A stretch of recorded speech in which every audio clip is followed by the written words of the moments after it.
Hi there Pisces, thank you for joining me for your weekly forecast for week commencing the 5th of May. This week begins with a spectacular alliance between the Sun and Jupiter. This is one of the most fortunate of all planetary aspects. These days, astrology is more about timing than good fortune, but this is one of those traditional aspects which suggests something good can break for us, but much more so if we're proactive and we do everything we can to make luck for ourselves. So do be on the front foot. But when it comes to your personal expression and also your romantic situation, something may happen which really does put a smile on your face.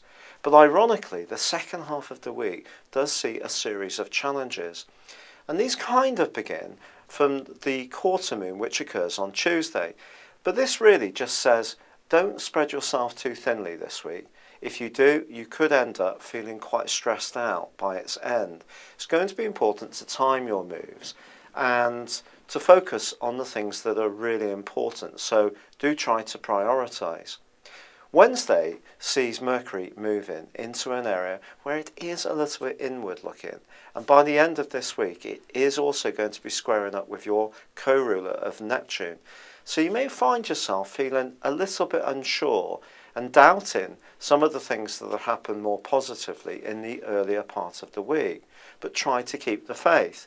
Venus is still giving your financial situation a huge boost, but it's also cautioning you as it goes face to face with Mars in the second half of this week, not to be too gung-ho about going for the things that you really want.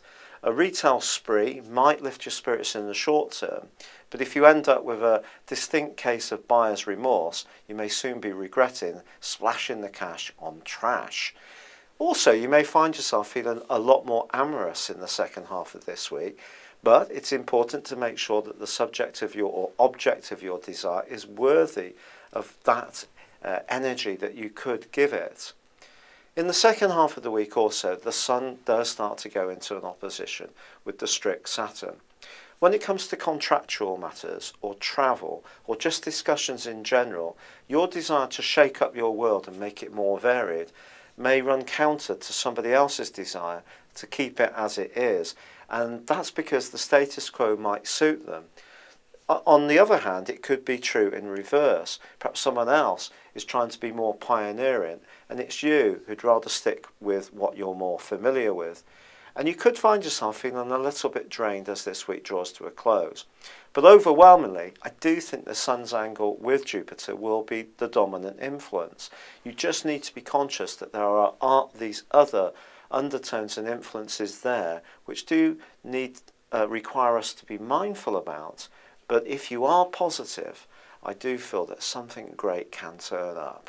It's been a real pleasure being with you. Good luck and goodbye for now.